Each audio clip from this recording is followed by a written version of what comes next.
Okay, we'd like to welcome everybody for coming. This is our 5th event. It keeps getting bigger and bigger. What we try to do here is just talk about issues. We try to move things quickly. Those of you that know me, I have a very short attention span, so we try to keep things that are going to constantly move. What we'll do is, first of all, us four will be up here the whole time.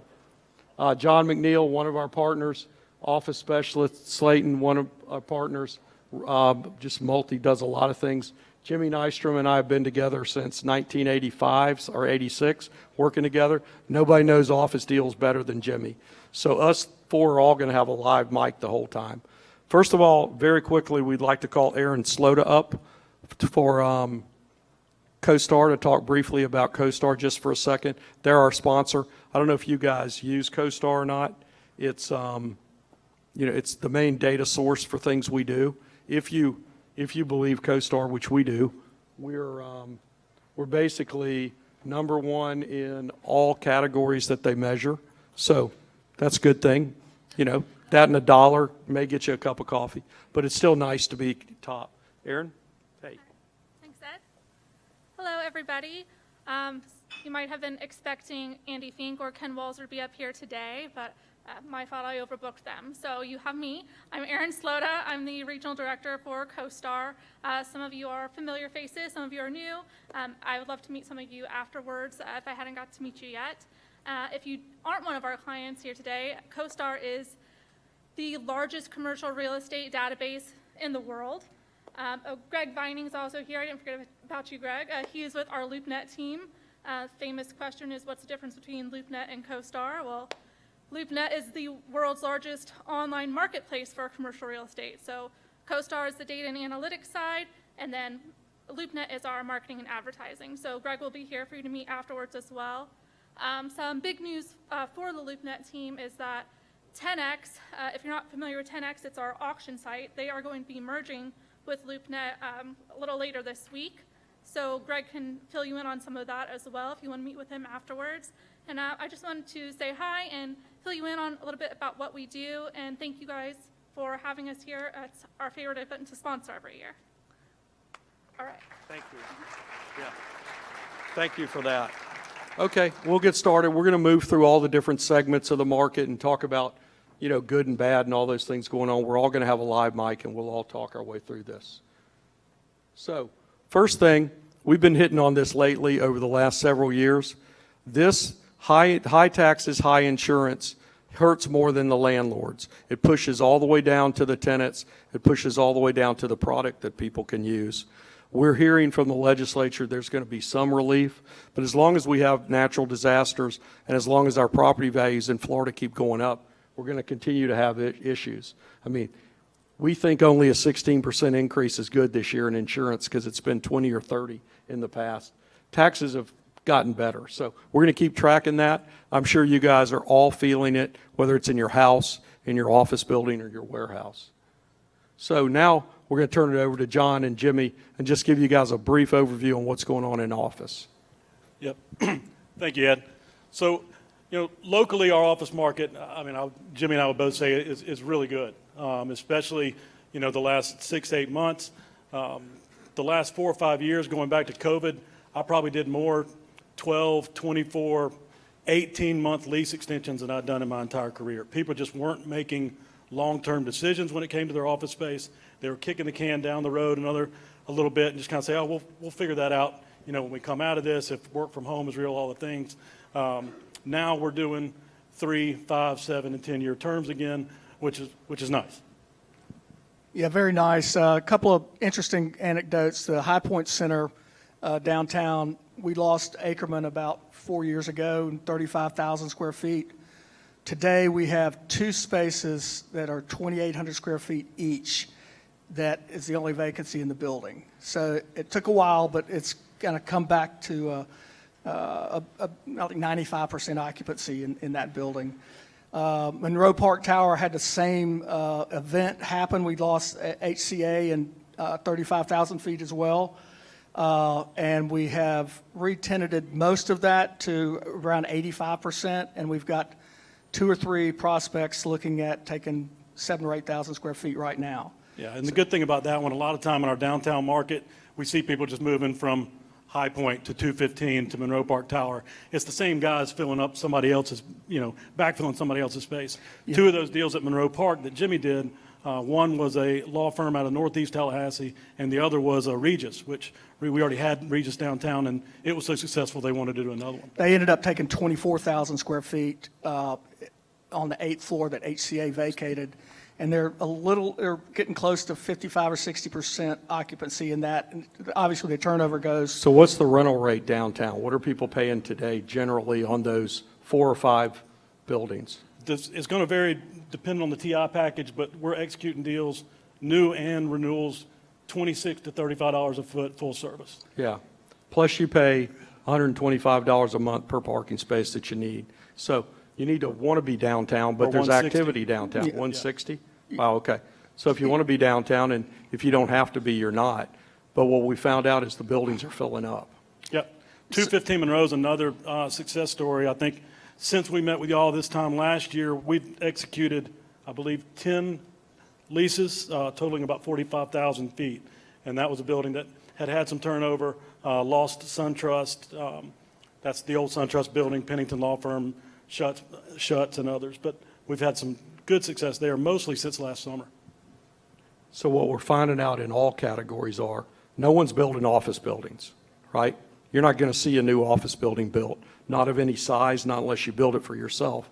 So Yeah. It's a supply and demand issue. Yeah, That's going to be a constant theme. The only construction we see in that asset class is for owner users that have looked around, nothing fits their needs, they decide to buy, but no speculative spec office office. So it's a whatsoever. supply and demand, right? There's nothing being built, and it's filling up, and it's continuing to fill up. It's getting tighter and tighter.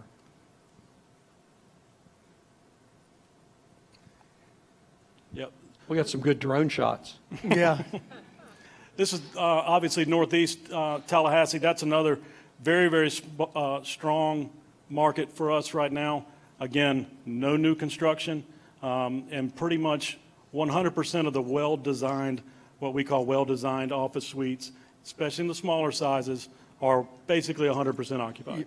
There's hardly anything out there, and there's very few buildings for sale. I think a total of like 10?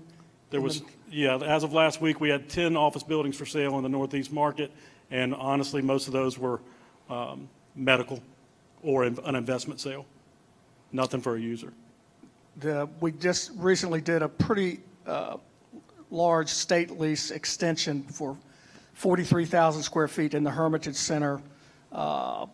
It's a 3-year extension, which is what we can only do by law with this tenant, but it was in the high 20s full service in that building. So that's previously it was like $22 a foot. Yeah, and for comparison to the other, statement, Northeast Tallahassee, you're probably looking at, depending on the building, $18 to $25 a foot, versus that premium you're paying downtown. You're not paying for your parking, but you will probably be paying for your utilities and any janitorial service. Talk about Doge and tariffs. It's affecting our market, believe it or not. If there's some. Yeah, nothing really to report. Anecdotally, I did have a deal die the other day because of it. We had a university that was wanting to lease some space downtown for a government affairs office, and when DeSantis announced that he was going to have people looking into higher ed, they said, we don't really think we need to be paying $60,000 a year for an office that we sit in for 3 months. So. Yeah, we get it. So, And but nationally, it creates, what it's doing, it's creating uncertainty, and when there's uncertainty, people don't move. So the market's a little jittery right Yeah, now. That's at the state level. I mean, we obviously have a tremendous amount of state-occupied office space in town, so we're keeping an eye on it. On the GSA side, the federal side, we're hearing stories throughout the state of people getting notices that, this lease has been canceled or that lease has been canceled if it's at the end of the term or at the end of the hard term, the way the federal government does it. And when they call back to follow up, the person with GSA that sent them the notice had been fired. So they don't know where they stand, and they're just kind of in limbo at this point. Yeah, There are horror stories in other markets that buildings have been vacated in Dallas and other places. So we'll see how that goes. We don't have that large of a GSA footprint here. Okay, next, our featured guest. We're having I was fortunate to be on TMH's board for 9 years and was chairman last year. And Mark O'Brien, you guys know, the president and CEO, is an incredible person and runs a complicated, big organization. We're glad that he came to speak with us briefly about what's going on, not with the current event, but with other events. And we'll deal with the current event a little later. And then there's Andrew Starr, who I've gotten to know really well on the board. Andrew is doing multiple things at TMH, but the main thing he's doing is he is in charge of developing, implementing, and getting the new Panama City Hospital up and going. And there's a whole lot of connections between Tallahassee and Panama City. So you guys have at it. Mark, what's that building that's being built on Centerville Road that people were saying, oh my God, all the trees are down? What's going there? That's a building that's been in play for quite some time. I think everybody can reel back the clock, and what was it, 3 years ago? Yeah. About 3 years ago, the state accommodated FSU and TMH in an effort to bring research into our community with an award of $125 million at that point in time to build a research facility. This is a differentiator for us.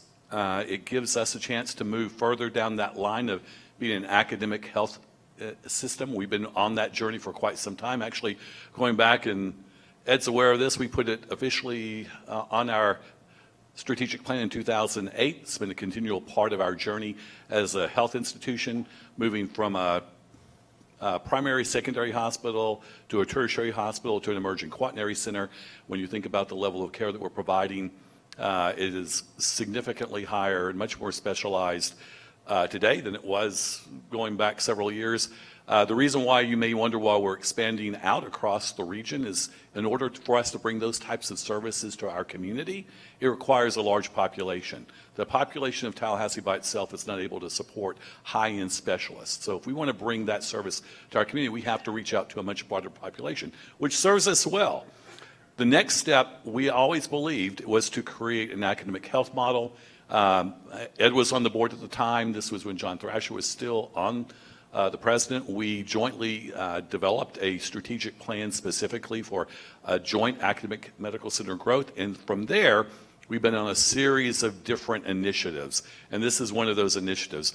It brings research to our community that doesn't exist today. What I've been told, and I think is pretty true, the researchers that will be in this building will be, none of them are in this town today.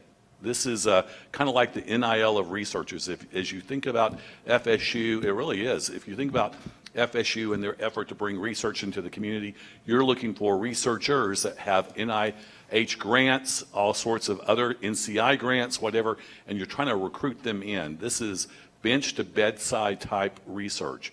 And it will put us on a plane with academic health centers that are much advanced, more advanced than what we've ever seen here. So it really will elevate the plane of How many care. high-paid jobs, like 200 doctors? What are you guessing? It'll between doctors, researchers, you're talking about PhDs, et cetera. These are high-paying jobs.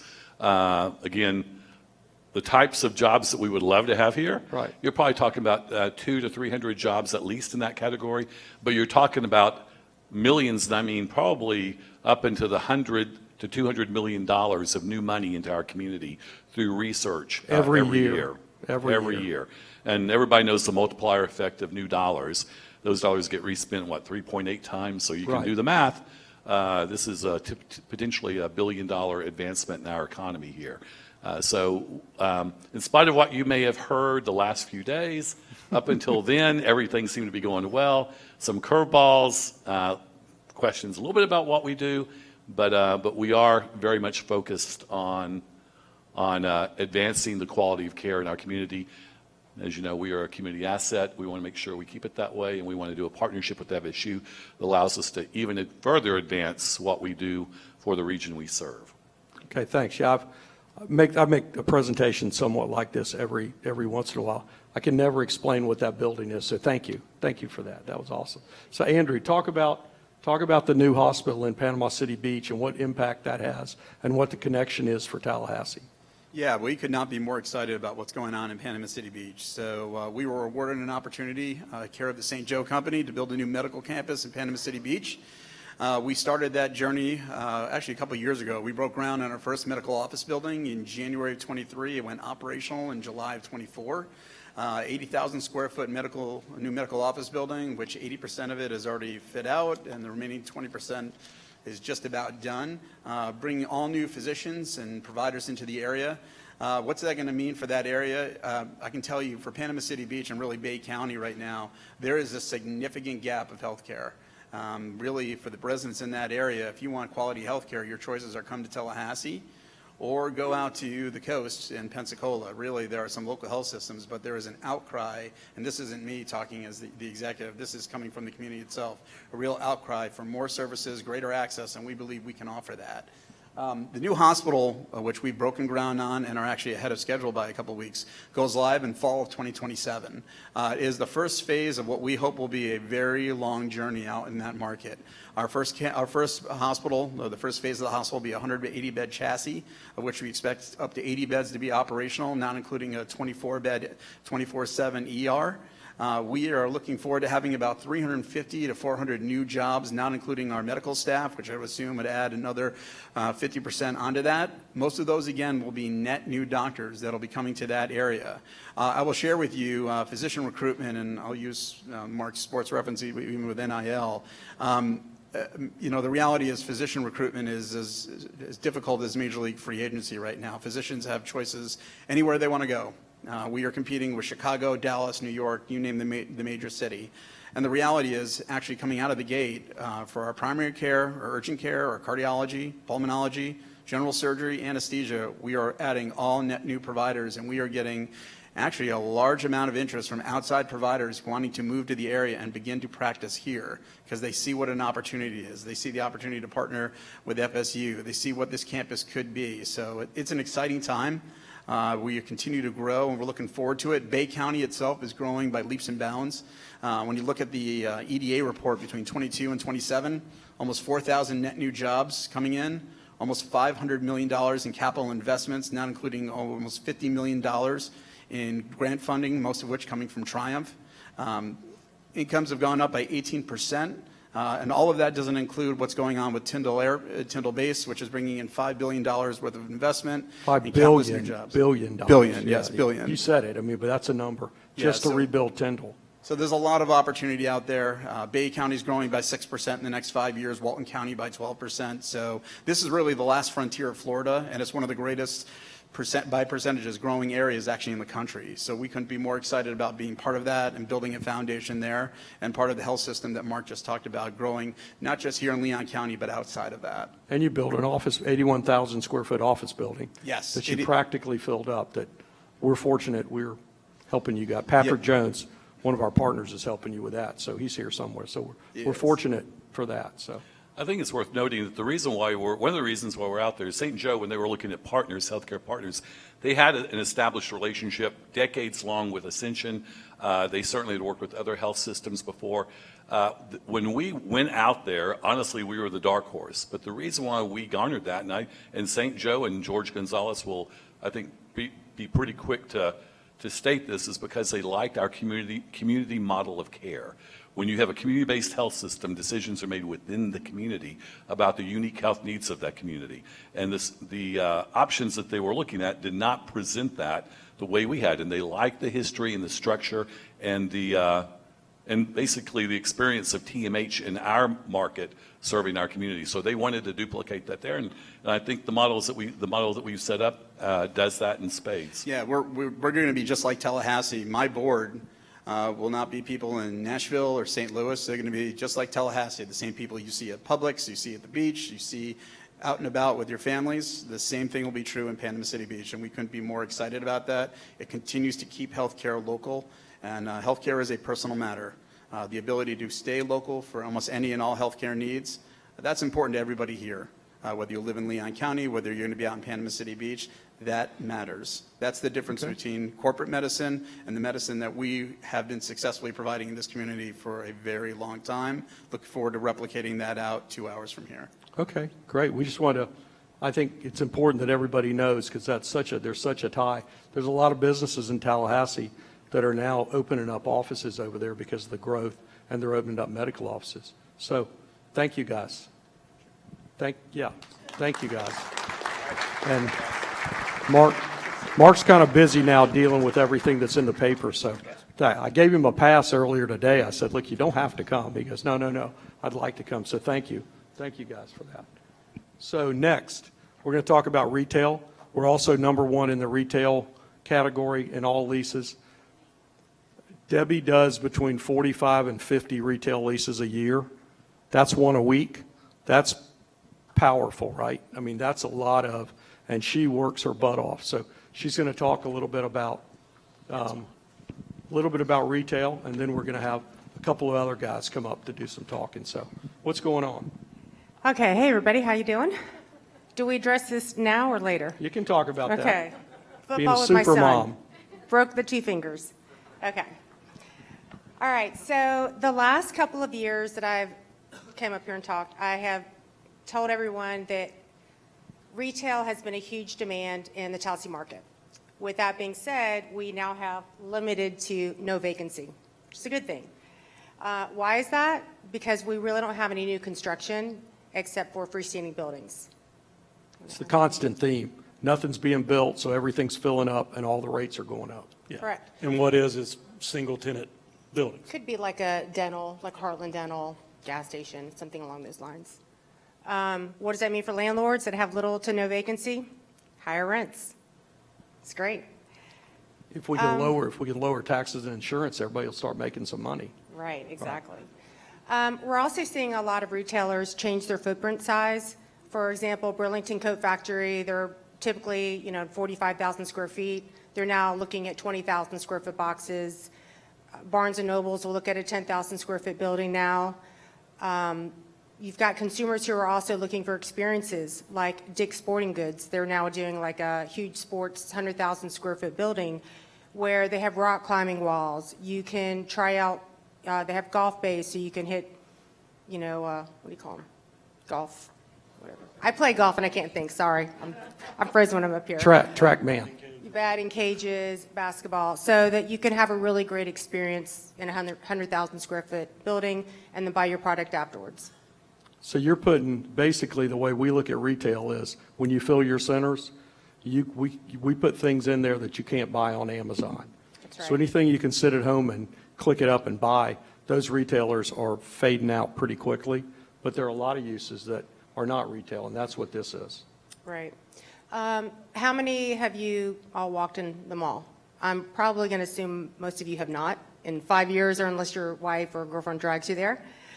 A lot of the mall tenants, traditional mall tenants, are leaving the mall. So in our market, there's probably 4 national retailers that I've spoken with that if they can't find a location outside the mall, they're leaving the market. They want to be in, centers that have medical and other uses and are convenient for their shoppers to get to. We're also seeing a lot of influencers on TikTok and Instagram that are driving sales to the stores. For instance, you can go on the Sephora or Ulta app or website and have a delivery sent to your house within an hour, or you can pick up right in front of the store for curbside. Yeah, even like with Walmart and Target and those guys are expanding their footprints to accommodate deliveries and Uber pickups and everything else. The world's changing. I can even buy stuff on Amazon now. That's So, right. It's scary. Couple drinks, I buy a lot of crap that I don't need. But are you on TikTok? Yeah, well, there too. Yeah. I mean, some of these retailers that I'm talking to that want to leave the mall, I mean, they would love to be at a Whole Foods or Target anchored shopping center, but we're 100% leased there, so that won't happen. Okay, you ready to bring the guys up? Are you? Oh, wait, we're going to talk about one. Oh, whoa. Look at that picture. Okay, and these are the top trending uses that we Yeah, see, yeah. typical, restaurants, fitness, medical, service, and entertainment. Anything you can't get at Amazon, right? Exactly. Entertainment, service can be anything. Yeah, those are the Yeah, trending medical, uses. fitness. All right. So again, it's full. Stay up here too. We got 2 chairs. We'll just put them together. Okay. Slide that last one. Okay, now we asked for pictures, and here's what we got. Look at these guys. So we're going to have a couple of restaurant guys up, wherever they are. I know Brad's here, Matt's here. You guys come on up. Okay. There he is. That's your picture. That's the one you sent us. I think most people know Matt Thompson. He, in addition to be my cousin, he is He is an entrepreneur at Spirit. He's a social media marketing expert, and he now they own Madison Social Township. They own probably the largest catering company in town. He tries all kinds of ventures, and he is a creative and interesting guy. I don't know if you guys know Brad Buckenheimer. Brad is basically the founder and owner of Canopy Roads Cafes. He is also a partner in Limited Time with my daughter and my son, but he's one of the partners, and he is just a smart, fun, interesting guy. We have nothing in particular that we're going to talk about. I'm going to fire a few questions out, and these guys aren't used to coming up, and I'm happy they even decide to show up. Brad, you probably sell more eggs than anybody in town. 12 locations where you go in and buy eggs. How are you dealing with the cost? You putting an egg surcharge? I don't know. What are you doing with it? So it's challenging. My wife jokes that I should be an ornithologist in my next life because I know so much about birds and eggs at this point. So, I thought it was, as I'm sure some of you know, Waffle House decided to add a surcharge for eggs. I thought that was a little misleading because everything that I've been told by some of the shelled egg providers, there's no relief coming within the next 8 to 12 months. What a lot of people don't understand is that to get a hen to the appropriate age, which is about 4 to 5 months to lay eggs, it takes a long time to build that stock back up of chickens to be able to do that. So what's happening is in 99% of the chickens are domestically raised that we consume, so we don't import chickens.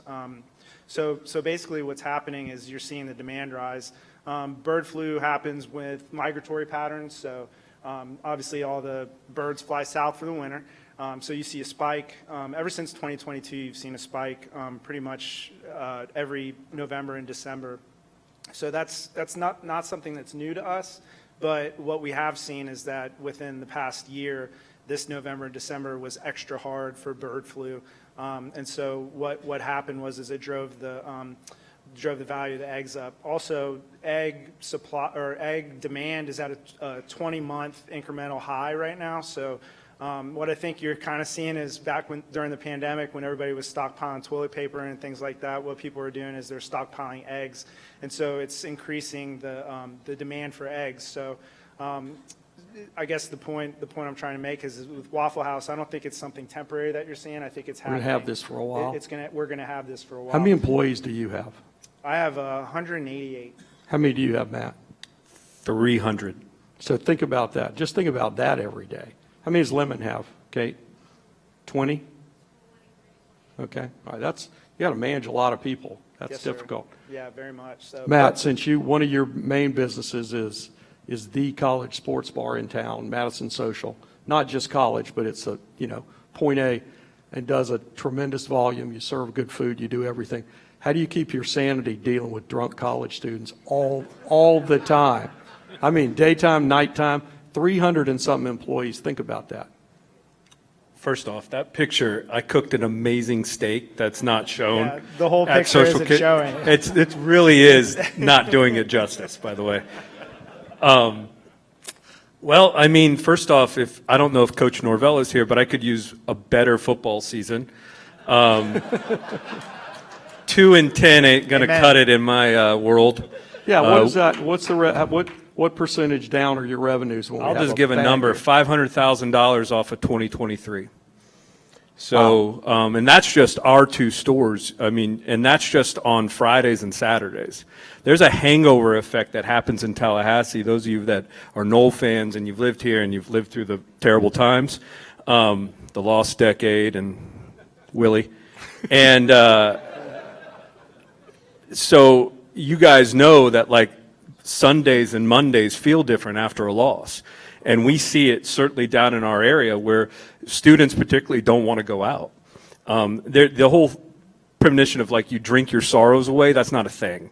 When we win, we have a much better football season. And so yeah, we were down about $500,000. But dealing with college students, I've always maintained if you treat them like animals, they act like animals. So we do our best to have establishment we spend about $300,000 a year in security to eliminate as much underage drinking and access as we can. Drug use is a problem. Drug use is a massive problem on not just Florida State's campus, but everywhere. Coke might as well be the 80s. There is a lot of cocaine going through Florida State's campus. And so we're probably busting between Madso and Township on any given Friday or Saturday night upwards of 30 people doing coke in our bathrooms.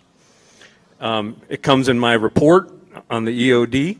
And so if you're, a security guy with us, which we own our security company, I mean, you're playing EMT, DEA, you're doing it all, as well as checking IDs. So that part of the business has increased. What used to be a $12, $13 an hour position, now we're paying upwards of $22 to $25 just to be able to get quality people there to be able to, slow down some of the riffraff.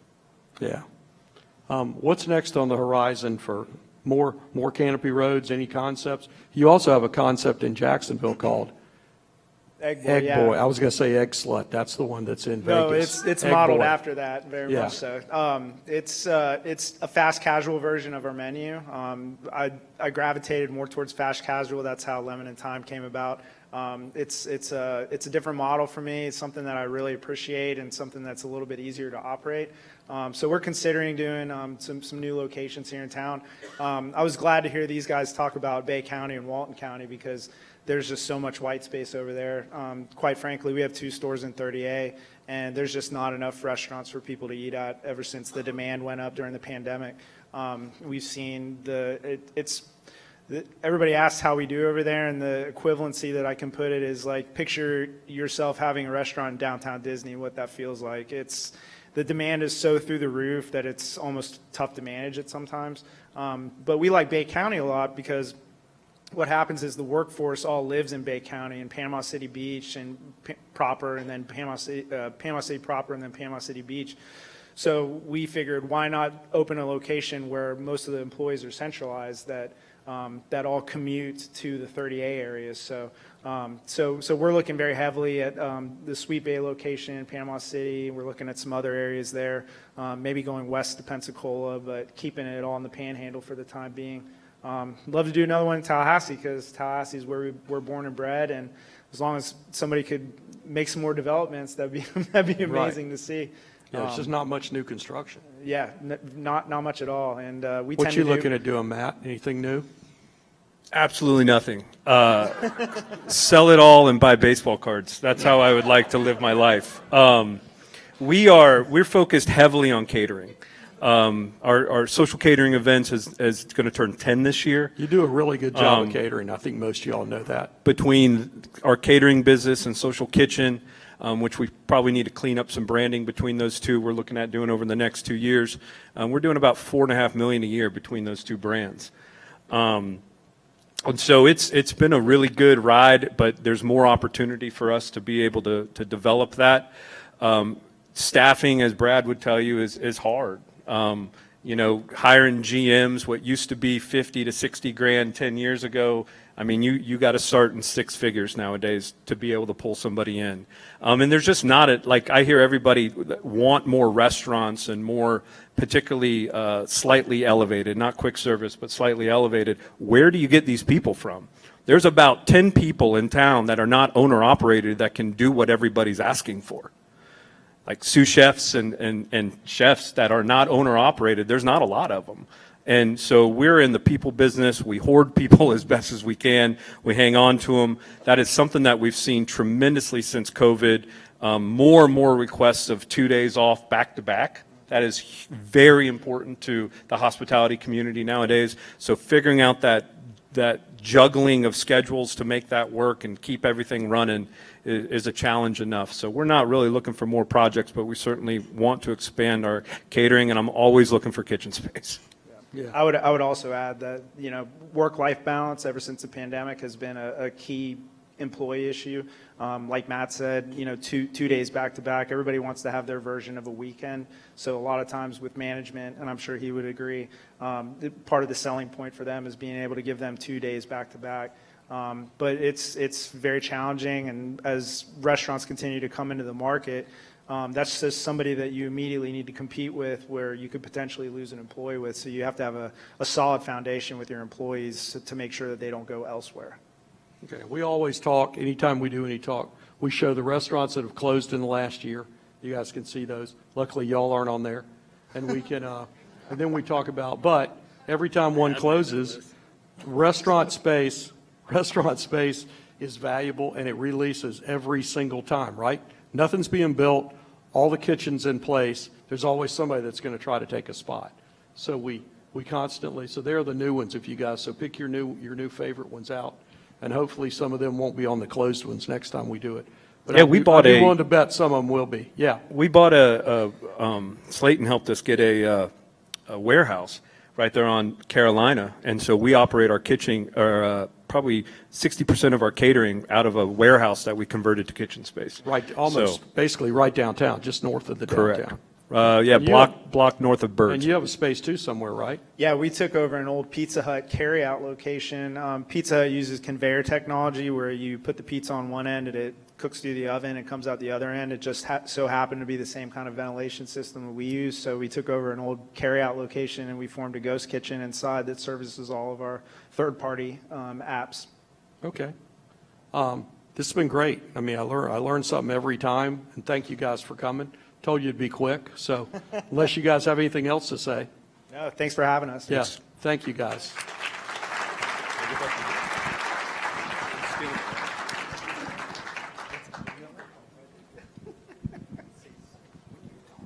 We had a bet over here of how many F-bombs Brad might drop. I during know, that. he didn't do any, did Not a he? one. Must be medicated. I'm pretty bad, but he really drops them, so.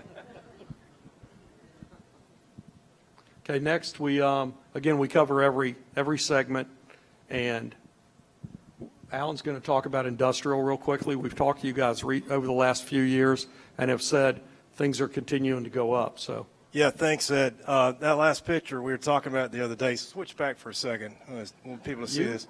Look at that guy. Yeah. That's as good as we could do. One of the guys That's it. says, That hey, you look maxes like us out. Don May. Yeah. And I said, Sorry, nah, Don. more like Don Rickles. Hey, come on. Sorry, Don. Anyway, I want you to look at this thing here. It's the rent versus the vacancy. The rents keep going up. This is a 4-year period, and we're approaching $10 a foot now, and that's a triple net lease. The vacancy rate now is 3%, and that's pretty good for our market. It used to be like 1.5%, but nationally it's 7%, so we're still lower than the national average. So that's great. Okay. Next slide. Sorry. Yeah. I wasn't paying attention. This is the sale average here. It's a little bit higher now. I checked it on CoStar today, thanks to CoStar and their excellent data. It's we're at 101 a foot for a sale price. Last year it was $95 a foot, so we're going up in values on that, and our lease rate's also going up. And these are for triple net leases, of course, but we're averaging out around 9. Last year it was or 9.13. Last year it was $9 a foot, triple net. And the Guys, nets- remember when you could buy all the warehouse you wanted for $40 a foot? Yeah, That And stuff it you wasn't buy. that long ago. no, it was No. when I started in this business 20 years ago. I mean, we were doing deals for $4 a foot, and that was modified gross. Nobody did triple net. We had 54 deals we did last year, 64, excuse me, and over half of those were triple net deals where we used to always be modified in industrial. Well, we talked last year how important converting your leases when you roll them over to triple net because of taxes and insurance. You're just getting killed if you don't do that. I try to do something every year when we come and do these things and we talk about something that's interesting in the market. This was a very interesting case that happened last year. These are 2 properties that sold. They're multi-tenant properties. They weren't marketed very heavily, and they were local owners, and they sold 2 years, or 2022. They put them back on the market after they kind of shifted them around to triple net deals, and then they almost doubled in price. This was incredible. We'd never seen anything like that happen in our industrial market, but what we're seeing is a lot of investors are coming in, and they're looking for a place to park money. They got 1031 money that they pulled out somewhere. They want to park it. They're looking at our market, and the big brokers from out of town, the Colliers and all the Cushman Wakefield, they come in and they list these things, and then the people buy them, and they're buying the income stream. And when you've got a triple net lease, of course, if it's a true triple net lease where the landlord doesn't do anything, these are mostly two-in. You got to take care of the roof, you got to take care of the structural, electrical, things of that nature, but it's still a good investment. And these were trading at 7.5. Now, when we're seeing the industrial things hit our market, we got two of them right now at 6.5. So the cap rates are going down. People are looking to park money, and we're going to see more and more of this as we go along. Yeah. And some products being torn down, more is being torn down than built. Well, this is a good and bad scenario.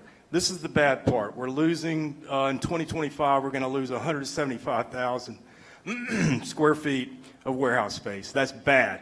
Now, traditionally, not this yet, traditionally, we had 18 million square feet in our market. That's what we have right now. Now, we were losing, we didn't lose that much for 2025, but we've only been gaining about 100,000 square feet per year over the past 10 years. So that's 900,000 square feet, excluding Amazon. Amazon was 2.5 million square feet. I'm not counting them. But we've got a lot coming, and this project is coming. Slayton's involved with this, but I'll turn it over to him in a second. But I'll tell you, we've got a 70,000 square foot project coming up at the corner of Commonwealth and Capitol Circle, and that's going to be running for $15 triple net. Let me repeat that. $15 triple net. So a brand new We've never building, seen that. brand new buildings are going to come at $13 to $15. We've got about 90,000 feet in 1090 coming, and another project down, Gordon DeVos is building spec warehouses down the south side of town on Ross Road, but I'll shift over and let Slayton talk about this project. Yeah, this is a project being done by the Pepe Sylvia Group at 854 Capitol Circle Southwest. It's a 40,000 square foot warehouse existing. It's on about 11 acres. Over the past few years, they've been planning new development. They just pulled the trigger. Dirt's turning there now. You're having a 20,500 square foot addition to the building, as well as a brand new 48,000 square foot new build right there on the road. We have a tenant in the 15,000 that we're finalizing a lease for them to take 30,000 of that new build up on the road. So we'll have about 40,000 feet remaining after that. Market rates for this, we'll be advertising between $12 and $14 triple net. 12 would be good. It'll be delivered in December. I mean, we're seeing a lot of that going on now at 12 a foot, but 9 is kind of the norm. It's kind of settling down. Our inventory's going up a little bit, so that's good news for tenants. Not so great for landlords, but it's still a robust market. When we get a product on, it doesn't last very long. I've got a lot of inventory right now, but it's not going to stay that way. Alan, Okay, well- Alan, if you had a 10,000 square foot warehouse right now, high eaves, heavy power, dock high, good circulation, how long would it take you to fill it up and at what rate? A month. I mean, especially dock high. We don't have any dock high in our market. And people, you maybe not understand the difference between dock high is where you back a semi up to it and you can unload. You don't need a ramp. Grade level is where you could drive into a building. But dock high, we have hardly any of it. And if we do, and especially people want the small spaces, which we don't have any of that. It's all bigger stuff. Okay. I mean, 10,000, 20,000 All right. feet. Thanks, Alan. That's a good recap. So nothing is being built for that category, but it's not much is being built. And there's still more room to run if you have an older building. You can easily, it's past 9, it's 10, 11, 12 for an older building, triple net now, that's why they're starting to build them at 15, right? It's supply and demand. Okay. Why is all the housing continuing to be built around campus and what's going on? Slayton. Yeah, so I know what you're asking yourself. The answer is yes, they're still building more student housing. And the second question you're probably asking is, are they going to continue to do it? And the answer is also yes. So you can see here, this was a drone taken by our team about a week ago. It's kind of showing the progress of construction for Legacy Hall, which is FSU's business school. That's a $160 million project, and that brings in, what is it, Ed, 20% of students graduate from the B school from Florida State? Yeah, so the business school's making a shift from being on Tennessee Street to there. Our friends Brad and Eric are here from 908 who are building this project. When we were talking to the dean, when Brad and I were talking to the dean of the B school, We were assuming it was 7,500 students that go there. There are actually 9,000 students every week, multiple times come and go. So they're going to move from there over to here, and you're going to see a lot more movement continuing to go. Yeah, exactly. So between these projects, you're seeing about 1,200 beds added to the market between the hall and chapter house. Brad with 908 Group informed me that's about a $220 million project cost between those projects. So that's a lot of investment coming to our community. We're very grateful for it. If you just venture down West Tennessee Street, this is kind of anchoring that west end. This is Perla. This is being done by the Zimmer Group. They've been doing a lot of projects back there by the old cement plant. This is called the Perla. It's going to be 600 beds. They've already poured the garage, and you can kind of see the rendering down the bottom right corner. Really nice design. Also, right around this area, the Hotel Indigo is adding 100 new hotel rooms. So they've start turning dirt on that, which is exciting.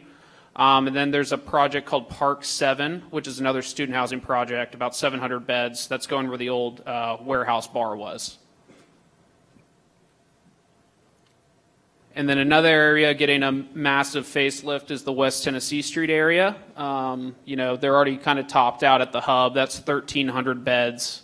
And then the Leo is a mixed-use project going where that old hotel was on Dewey Street. That's going to be, I think, 800 beds, 150 hotel rooms. It's a commercial space as well. 10 stories. These things are 10 stories, one's yeah. about 7 or 8, one's about 10. So this is going to change the whole face of Tennessee Street, right? That's what's going on. Totally. And then you can see right there, we kind of highlighted Bare Naked. We had on a slide earlier, they closed. That parcel was actually purchased by the university to kind of anchor this gateway into campus. So that's going to look totally different.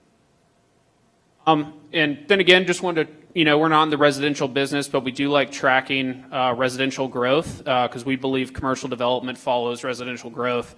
This is kind of a heat map breaking down just based on permits and things we're seeing where all that growth is going. So, pretty high up in the northeast down to southeast corridor. So, anywhere in those two quadrants, you're going to see a lot of growth over the next 5 years. That's a scary picture right there. We do that, and that's as good as we could do with that as well. What some people don't know, we do quite a bit of acreage sales. Although our name has commercial in it, these 4 guys do quite a bit of acreage sales, 200, 500, 1,000 acre tracts. So we track the sales, and we're involved in sales in all three states. People are typically paying cash, and the land values keep going up and up and up. It's pretty amazing. So we're just, again, we don't, focus on that a lot, but we're very involved in that. Okay, and then I kind of cover some things to watch that are coming up this year. Thank God the road's going to be finished in front of the airport. How long have we fought that? That's been forever. That's a good blueprint project. If you guys have been out there, it's nice. It's going to move traffic quickly. Buc-ee's. Okay. Buc-ee's is not the same economic development that Mark O'Brien was talking about. However, jobs are good. Any jobs are good. Look at the pay scale on this thing. You guys have all been to Buc-ee's. Look at that. There are 4 jobs at that place that's going to have over $100,000 a year. That's a lot. They're competing with Brad and Matt. They're competing with Lemon. They're competing with the workforce. And if you have a job, you're less likely to get in trouble. Thank Commissioner Caban. I know he's working on this. Thank you. Thank you, Commissioner Minor. I know you guys. I hope you get through the permitting. I hope they get through it. I don't care how big the sign is, and I don't care if it has a giant beaver on it. Let's get them in this market. There's no reason we don't. That site has not been, that's been talked about for years. Yeah, and that site's Capitol Circle Northwest, the northwest corner of there, just north of I-10. Yeah, I don't have the data, but 99% of the sales tax generated out of there doesn't come off of our backs. I mean, that's tremendous. It's a big. It's like a football weekend. Absolutely. This is the corner, Ox Bottom and Velda Dairy Road. This is Gatsvini Development. You guys ride by there and you kind of wonder what's going there. It's going to be a Sunstop. Sunstop is a high-end C-store that Mike Harrell out of Bainbridge does. He's going to go there. There's going to be a car wash next to it. Imagine that. And there's going to be a Starbucks there. There's other things coming as well. Those are the ones that are being permitted now. It's very good. They're realigning the road, and they're going to put a traffic light at Velda Dairy, and that's where the traffic's going to turn in. That's working with DOT, working with the city. I know Wayne Tedder's here. He was involved in that process. I'm sure he still is. So it's time, and that's going to be a good development. Now, you guys take your kids to Childs. I know Commissioner Welch was here. That tract of land around Childs just closed a year or two ago for about $11 million. What they're in the process of doing, they're going to build 756 apartments in 3 phases. It's going to have, right now they're signed up with a Waffle House and a Culver's. There's going to be more. There's going to be an ALF, assisted living. Might have to move my mom there. Move her somewhere, maybe out of town. So there's, if y'all know my mom. That's going to be a traffic issue. It's going to be a lot of things, but it was time that site got developed. The Heel is out at across from Amazon. We talked about that before. That's a 900-acre project. We're representing them on their commercial and apartment sites and things like that. It's continuing to move through. That's going to have a big impact. That's directly across from Summit. This is what we thought Midtown was going to look like. I won't dwell on it much, but I'll talk about Midtown later. But that's what it looks like now, and I really like that better. I hope we do a little better than mediocre, so we're going to continue to watch that. A few things to think about is, let's see. First of all, we talked about Midtown. Well, the market. The market's jittery right now. Although we've got deals going on, people aren't spending money unless they have to. I think it's coming off of, it's not a political statement. It's the rattling of what are the tariffs going to do, what's Doge going to do, what are interest rates going to do. We hope they were going to go down. It doesn't look like they are, so we need to get used to what we have right now. And there is no new construction, so we're filling space. We're moving tenants around. The other thing I talked about Midtown, that I really hope that over the next 2 years we can do something better. We didn't get the full thing, but I think if we continue to work with the people, we can make it better. There's an issue going on at TMH now. We feel like, and again, put my board hat on and my community hospital hat on, we feel like we're in the middle of a hostage takeover. We're uncomfortable with what's going on with us, and we're trying to work through that. So if you believe in that the community needs a community hospital that basically takes care of everybody. When you go to TMH, you go to other places. If you don't have insurance, they get sent to TMH. Our concern with if certain people get control of that asset, it does away with the community hospital piece. So we feel like we're in a hostage takeover, and that's a painful thing. So that wraps up what we're doing. We tried to move through. We tried to respect your time. We appreciate you guys coming. Do you guys have any questions? Anything we're not, we're on track. We tried to keep it at an hour, and we felt like we did that. Yeah. Debbie, what do you see that's happening nationwide with these empty shopping centers, these empty malls? Does anyone come up with anything clever to do with these huge buildings? So how do you backfill the big vacant retail spaces? What's coming? I mean, some of these uses are like medical, they're pickleball. Some of the pickleballs are looking for 50,000 square feet of space. I mean, we've got a couple vacant spaces in our town, so I'm not really sure what they're going to fill them with at this point. Okay, anybody have any other questions? Yes, sir. What's going on with Linewood and Coger? Coger was purchased. Coger was, I guess, the backstory of Coger. At one time, it was purchased for $150 million, something like that, with state leases and everything in it. A lot of state leases got moved, got terminated. John moved them to the Tallahassee Mall and other places.